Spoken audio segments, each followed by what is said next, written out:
Shalom, bersama saya Pendeta Samuel Kundiman untuk kembali menyapa Bapak Ibu sekalian dalam program Bible Study Online CK7.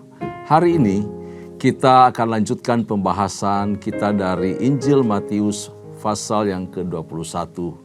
Tuhan Yesus sedang melakukan perjalanan dari daerah Galilea bersama murid-muridnya dan orang banyak menyusuri tepi barat sungai Yordan sampai mereka ke Yeriko. Dan pasal 21 ini adalah kelanjutan dari proses penyembuhan yang dilakukan oleh Tuhan Yesus kepada dua orang buta di kota Yeriko. Nah, di pasal 21 ini kita akan fokus pada 3 perikop penting, yaitu Yesus dielu-elukan di Yerusalem, kemudian Yesus menyucikan bait Allah, dan Yesus mengutuk pohon ara. Sebelum kita membahas 3 perikop tersebut, saya ajak kita semua masuk dalam hadirat Tuhan. Kita mau puji, kita mau sembah Allah kita, Bapa yang baik.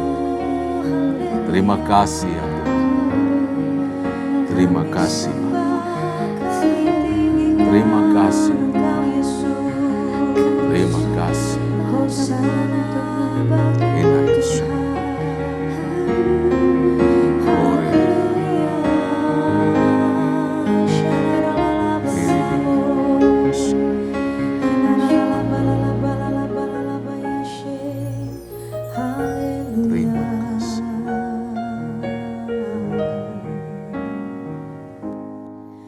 Ku bersyukur buat kasih-Mu menyelamatkan hidup.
Hosana, Hosana, Hosana yang ditinggi. Hosana, Hosana, Hosana yang ditinggi.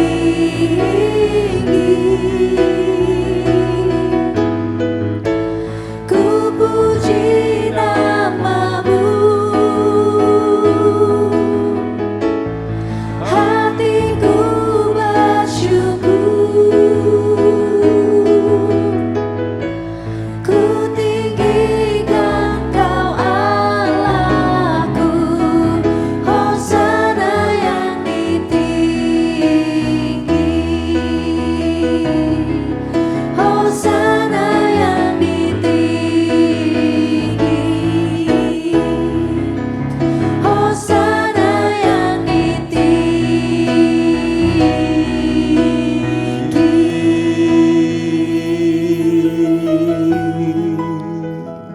Haleluya, haleluya. Kami bersyukur Engkau adalah Mesias, Engkau Allah yang hadir di muka bumi ini. Engkau datang dengan misi menyelamatkan kami. Engkau Raja, Engkau Allah kami, Engkau Tuhan Juru Selamat kami. Terpuji-pujilah namamu ya Tuhan. Kami mengucap syukur, Hosana bagi Engkau. Terpujilah namamu ya Tuhan. Hadir-Mu di tengah-tengah kami ketika kami membaca, ketika kami merenungkan kebenaran firman-Mu, dan kuasa Roh Kudus memberi kami kekuatan, kemampuan untuk hidup di dalam kebenaran firman-Mu. Terpuji namamu, dalam nama Yesus kami bersyukur, kami berdoa. Haleluya. Amin. Bapak Ibu kasih dalam Tuhan, mari saya ajak kita langsung buka Alkitab kita dalam Matius pasal yang ke-21. Kita lanjutkan pembacaan kita dari pasal 20 kemarin ya. Di Matius pasal 21, buku Alkitab saya halaman 26 dan 27. Perikop pertama, Yesus dilulukan di Yerusalem. Kita baca lebih dahulu ayat pertama sampai ayat yang kelima. Saya pandu kita semua untuk membaca bagian ini. Demikian firman Tuhan. Ketika Yesus dan murid-muridnya telah dekat Yerusalem dan tiba di Betfage yang terletak di Bukit Zaitun, Yesus menyuruh 2 orang muridnya dengan pesan, "Pergilah ke kampung yang di depanmu itu, dan di situ kamu akan segera menemukan seekor keledai betina tertambat dan anaknya ada dekatnya. Lepaskanlah keledai itu dan bawalah keduanya kepadaku. Dan jikalau ada orang menegur kamu, katakanlah, Tuhan memerlukannya. Ia akan segera mengembalikannya." Hal itu terjadi supaya genaplah firman yang disampaikan oleh Nabi. "Katakanlah kepada putri Sion, lihat, rajamu datang kepadamu. Ia lemah lembut dan mengendarai seekor keledai beban yang mudah."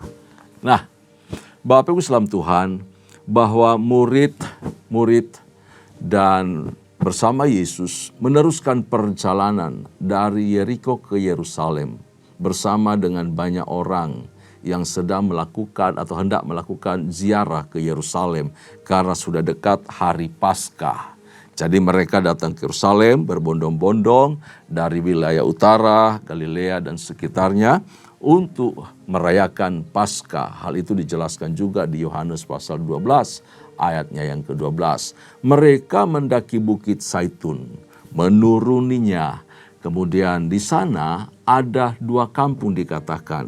Di dekat wilayah tersebut ada Betania dan Betfage.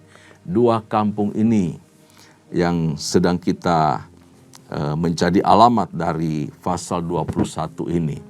Ada beberapa jam perjalanan, kurang lebih 7 jam.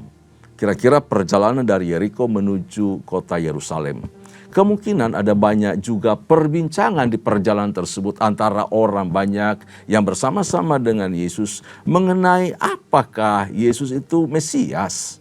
Benarkah dia Mesias yang dielulukan orang dengan tanda-tanda mujizat yang menyertainya dan wibawanya luar biasa? Karena itu mereka hendak mengangkat Yesus sebagai raja, sebab Mesias dalam pengertian orang Yahudi adalah pembebas Israel, pemimpin politik yang membawa Israel pada kejayaannya kelak nanti, melepaskan mereka dari penjajahan Romawi.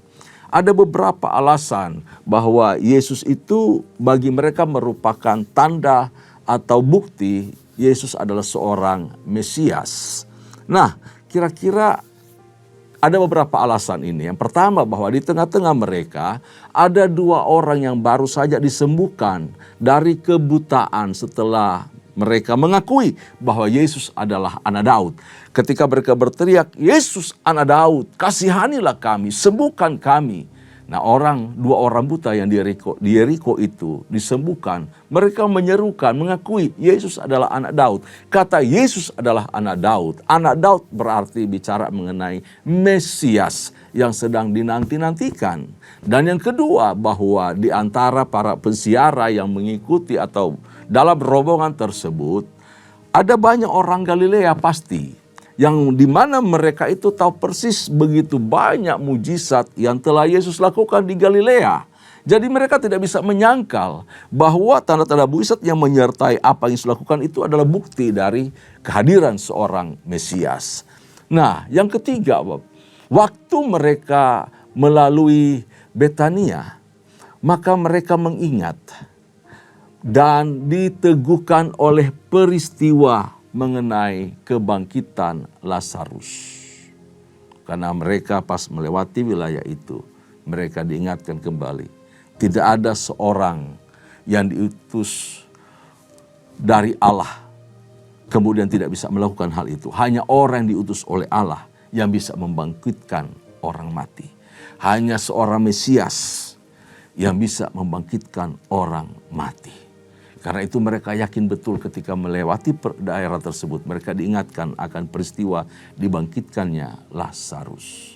Yang keempat, Paskah itu mengingatkan orang-orang Israel atau rombongan tersebut tentang pembebasan Israel dari Mesir. Karena itu hati mereka itu sangat berkobar-kobar oleh pengharapan mengenai Mesias yang baru yang dijanjikan, yang akan membebaskan mereka dari setiap penjajahan atau perbudakan orang Romawi. Mereka sedang datang ke kota Yerusalem hendak merayakan Paskah. Dan peristiwa Paskah itu mengingatkan mereka mengenai masa lampau di masa pemerintahan atau di masa pimpinan Musa yang membawa orang Israel keluar dari Mesir. Demikian mereka punya pengharapan terhadap Yesus, bahwa Yesus akan membebaskan, melepaskan mereka. Nah, ini peristiwa yang sangat bukan sesuatu yang kebetulan terjadi, tetapi di dalam pengharapan mereka yang bersifat politis itu bersamaan dengan apa yang sedang Yesus lakukan. Jadi beda persepsi saja di sini. Apa yang hendak Yesus kerjakan dalam rencana Bapa bukan seperti harapan umat Israel atau orang-orang Yahudi terhadap kemesiasan Yesus. Berbanding terbalik. Yesus di dalam kitab Mazmur, kerajaan adalah kerajaan yang sungsang, kerajaan yang terbalik dengan kerajaan duniawi dalam pemahaman orang Israel. Mereka bicara politik, Yesus bicara pembebasan di dalam perihal kerohanian, yaitu lepas dari dosa. Nah, yang kelima, bahwa pada waktu Yesus hendak naik ke Bukit Zaitun, orang dapat mengingat kepada nubuat yang disampaikan oleh Zakaria, Nabi Zakaria, di kitab Zakaria pasal 14 ayat yang keempat, bahwa Tuhan dalam tindakannya hendak berdiri di Bukit Zaitun. Nah, ditambah lagi, Yesus itu melakukan sedikit aksi yang menunjukkan bahwa dia benar-benar Mesias, Raja yang dijanjikan, yang dinubuatkan di dalam perjanjian lama itu. Tapi memang kenyataannya bukan dalam bentuk yang diharapkan oleh orang Yahudi. Yesus di pembacaan tadi kemudian memerintahkan atau menyuruh dua orang muridnya supaya pergi ke kampung di depan Betfage. Mungkinkah itu kampung Betania? Nah, untuk mengambil seekor keledai betina dan kemudian ternyata ada anaknya. Ada anaknya. Lalu diminta untuk dilepaskan keledai betina itu, bahwa Yesus akan menungganginya atau memakainya. Jadi kalau ada orang bertanya, kenapa dilepas itu keledai? Jawab saja, Tuanku akan memakainya dan segera akan dikembalikan. Tuhan yang meminjam, Tuhan yang memakai, Tuhan juga yang akan mengembalikan. Itu pelajaran yang sangat bagus. Tuhan tidak pernah berhutang, Tuhan yang memakai, mempergunakan, dan itu menjadi suatu kemuliaan. Ya, suatu yang sangat berguna, mendatangkan berkat. Nah, di sini kita perhatikan bahwa Nabi Zakaria sudah berkata tentang Mesias yang datang dengan lemah lembut dan dengan mengendarai seekor keledai, bukan mengendarai seekor kuda seperti pahlawan perang yang dipakai untuk memenangkan peperangan atau peperangan secara fisik. Mesias yang diemban oleh Yesus atau kemesiasan adalah Raja Damai yang memberitakan damai sejahtera kepada bangsa-bangsa. Tidak hanya untuk orang Israel tapi seluruh makhluk. Demikian dengan Yesus. Ia tidak datang untuk memerangi Romawi. Walaupun ia benar Mesias, Raja Israel, tetapi dia tidak mengangkat pedang untuk berperang lalu membasmi pasukan Romawi. Ia datang dengan penuh kasih, ia datang dengan penuh kelembutan. Ia menentang para pemimpin Israel yang tidak mengakuinya sebagai Mesias, tetapi ia juga berani menentang orang-orang Israel yang ingin supaya ia membasmi, memusnahkan orang Romawi dengan kekuatan fisik, dengan kekuatan pedang atau dengan perang. Jadi dua belah pihak tidak mengalami suatu respon yang baik, tidak memberi respon yang baik terhadap kehadiran Mesias. Kita lanjutkan dari ayat yang ke-6 sampai ayat yang ke-11. Maka pergilah murid-murid itu dan berbuat seperti yang ditugaskan Yesus kepada mereka. Mereka membawa keledai betina ini bersama anaknya, lalu mengalasinya dengan pakaian mereka dan Yesus pun naik ke atasnya. Orang banyak yang sangat besar jumlahnya menghamparkan pakaian di jalan. Ada pula yang memotong ranting-ranting dari pohon-pohon dan menyebarkannya di jalan. Dan orang banyak yang berjalan di depan Yesus dan yang mengikutinya dari belakang berseru katanya, Hosana bagi anak Daud, diberkatilah dia yang datang dalam nama Tuhan. Hosana di tempat yang maha tinggi. Dan ketika ia masuk ke Yerusalem, gemparlah seluruh kota itu. Dan orang berkata, siapakah orang ini? Dan orang banyak itu menyahut, inilah Nabi Yesus dari Nazaret di Galilea. Bapak Islam Tuhan, kalau kita baca bagian ini sama seperti pelantikan Raja Yehu, Raja Israel, ya, oleh seorang nabi atau oleh suruhan dari Elia. Bapak Islam Tuhan, dalam 2 Raja-Raja 9 ayat 13 nanti Bapak Ibu boleh baca di referensi tersebut mengenai pelantikan Yehu. Ada teriakan Hosana. Dulu kala pada zaman PL, kata Hosana itu punya arti berilah kiranya keselamatan kepada dia. Sama seperti seorang raja sementara duduk lalu orang-orang datang yang mau menghadap kepada raja akan berkata atau berucap, panjang umur tuanku raja, kiranya hidup Anda selamat selalu. Jadi ada teriakan Hosana. Tetapi pada zaman Yesus, kata Hosana itu punya sesuatu yang berbeda artinya, yaitu hiduplah, hiduplah. Jadi mereka sedang berseru, hiduplah anak Daud, hiduplah Mesias. Ini persis sama seperti yang diutarakan di dalam Mazmur pasal 118 ayat 25 sampai 26. Biasanya Bapak Islam Tuhan ada kata-kata sambutan bagi setiap orang yang datang untuk perayaan besar. Selamat datang kepada orang-orang yang datang ke pesta Tuhan di bait suci, yang datang di dalam nama Tuhan. Jadi kata Hosana juga punya makna kata sambutan kepada orang-orang yang datang untuk merayakan perayaan besar di bait Allah. Nah, ketika orang banyak itu berteriak mengeluhkan Yesus, kata yang datang dalam nama Tuhan itu punya makna atau punya arti sebagai Mesias yang datang dengan kuasa Tuhan. Jadi ketika orang bertanya, siapakah orang ini yang mereka sambut dengan kata Mesias yang datang dengan kuasa Tuhan? Itu kota Yerusalem menjadi gempar karena seluruh rakyat atau orang-orang banyak itu menyongsong atau bersorak di belakang Yesus. Sepanjang jalan mereka buat arak-arakan. Lalu mereka menghempaskan baju mereka, meletakkan ranting-ranting yang disebut hari Palem itu ya. Dengan segala macam upaya mereka melakukan suatu perayaan yang luar biasa, penyambutan yang dahsyat kepada Yesus.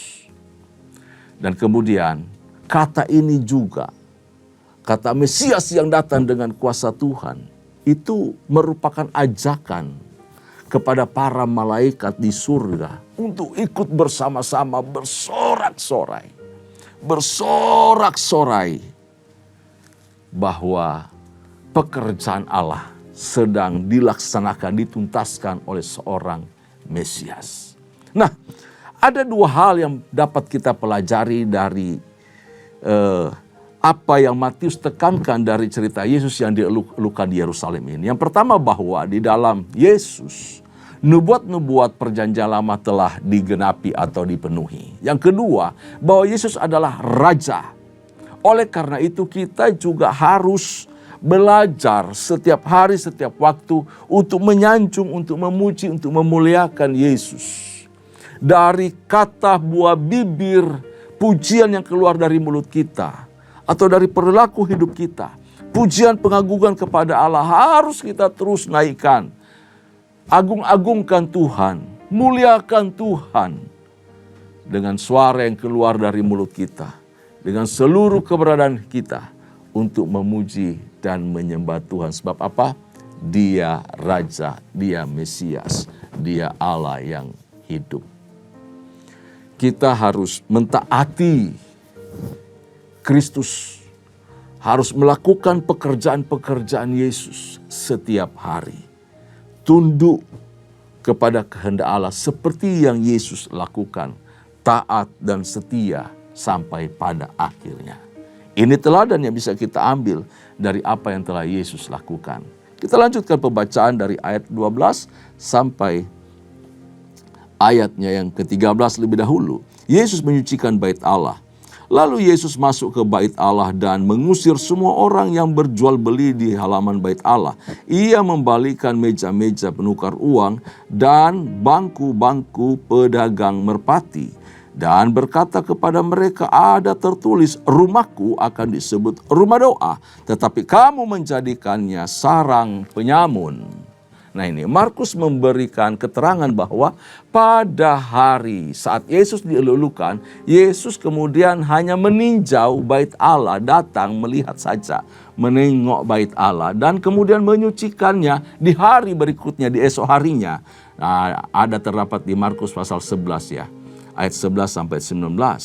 Jadi Yesus di sini cuma datang untuk menengok saja bait Allah, lalu menyucikannya di hari esoknya. Jadi di Markus pasal 11 kemudian disampaikan hal itu. Yesus masuk ke pelataran dan dia bertindak sebagai Mesias, sebagai Raja Israel. Yesus itu menemukan satu kesalahan yang terjadi, kebiasaan buruk yang dilakukan oleh orang-orang Yahudi, para pedagang. Mereka berjual beli dan menukar uang yang sering menimbulkan kericuhan, masalah besar. Orang bisa berantem, kegaduhan yang sangat luar biasa, mengganggu orang lain karena betapa bisingnya. Dan menjadikan pelataran bait Allah itu sebagai pasar binatang dan tempat penukaran uang. Jadi orang-orang dari luar kota Yerusalem, dari wilayah utara dan sekitarnya, supaya perjalanan mereka tidak terlalu berat oleh karena harus membawa binatang-binatang yang akan dipersembahkan. Jadi mereka bawa mata uang dari masing-masing daerah. Mata uang yang berbeda kemudian ditukar di situ untuk membeli binatang yang sudah verifikasi bahwa ini oke, binatang ini oke, siap dipakai, layak dipakai untuk dipersembahkan. Walaupun di belakangnya ada motif-motif yang buruk, harganya dinaikkan, ada binatang yang cacat, segala macam tadi bilang layak, para imam sudah bilang oke. Jadi upaya untuk mengeruk banyak keuntungan, memeras orang-orang yang dari luar daerah tersebut, dari berbagai-bagai bangsa yang datang mempersembahkan kurban di hadapan Allah. Jadi Yesus melihat itu dan menimbulkan kericuan, dan Yesus tidak setuju. Dia berkata, rumahku adalah rumah doa. Bapak Ibu Tuhan, dari kata rumah doa ini adalah terbelakangnya bahwa di bait Allah ada beberapa pelataran. Ada beberapa pelataran. Nah, pasar binatang dan penukaran uang itu diadakan di pelataran yang namanya pelataran orang kafir. Pelataran orang kafir. Orang kafir yang belum bersunat tetapi percaya kepada Tuhan, kepada Yahweh Allah orang Israel, belum masuk proselit, ya, belum masuk proselit, tapi sudah percaya namun belum menunjukkan untuk kemudian dikerat kulit katanya. Nah, mereka itu dapat berdoa kepada Tuhan di pelataran itu, yaitu pelataran orang kafir. Nah, ketika mereka mau berdoa, seringkali mereka terganggu dengan keributan-keributan yang dilakukan oleh para pedagang tersebut. Karena itu Yesus katakan, ini mak bukan pelataran bait Allah, ini mak sarang penyamun. Rumah bait Allah adalah rumah doa, bukan sarang penyamun. Jadi yang terjadi di situ yang disebut oleh Yesus adalah sarang penyamun karena mereka melakukan pemerasan terhadap para peziarah, pemerasan kaum pedagang terhadap para peziarah. Dan saya perhatikan bahwa ini adalah merupakan kenapa para imam tidak melarang, tidak mengusir para pedagang itu, karena ini bisnis dari keluarga imam besar. Bisnisnya si Hanas dan anak mantunya Kayafas. Mereka punya usaha seperti ini untuk memperkaya diri. Kalau bukan usaha mereka, siapa lagi punya usaha? Dan atas wewenang siapa mereka berjual beli di situ?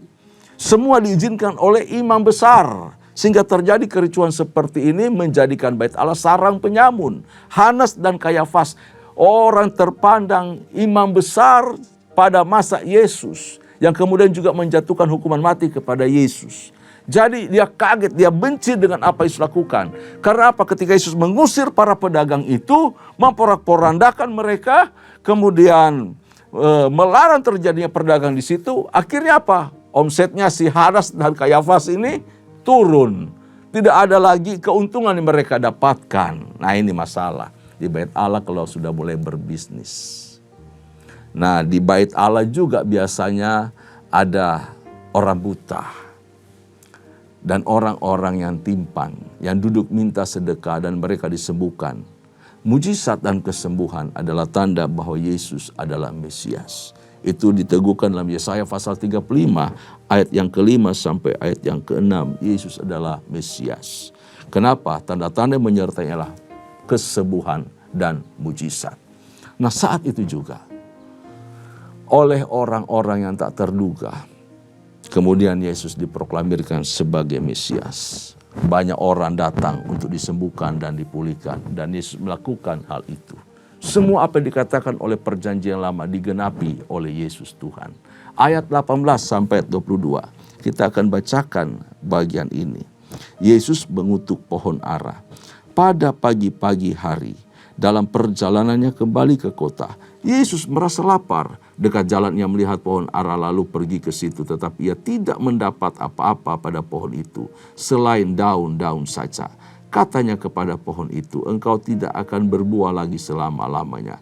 Dan ketika itu juga keringlah pohon ara itu. Melihat kejadian itu, tercenganglah murid-muridnya. Lalu berkata, bagaimana mungkin pohon ara itu sekonyong-konyong menjadi kering? Yesus menjawab mereka, aku berkata kepadamu sesungguhnya jika kamu percaya dan tidak bimbang, kamu bukan saja akan dapat berbuat apa yang kuperbuat dengan pohon ara itu, tetapi juga jikalau kamu berkata kepada gunung ini beranjaklah dan tercampaklah ke dalam laut, hal itu akan terjadi. Dan apa saja yang kamu minta dalam doa dengan penuh kepercayaan, kamu akan menerimanya. Pesan pertama dari perikop mengenai Yesus mencucikan bait Allah. Mari kita hari lepas hari membersihkan hidup kita dari kehidupan yang buruk, kehidupan jahat, perilaku yang tidak berkenan kepada Allah. Dan mulai hidup lurus di hadapan Tuhan seperti firman-Nya. Jangan biarkan bait Allah tubuh ini jadi tempat sarang penyamun, bentuk kejahatan apapun. Allah mau hidup kita berkenan di hadapan Tuhan. Nah, setelah bermalam di Betania, Yesus kembali ke Yerusalem yang jaraknya kurang lebih 3 km. Kondisinya dia tidak sarapan. Ia lapar tentu saja. Dan ia mencari buah pada pohon ara itu yang di pinggir jalan di mana dia melewatinya.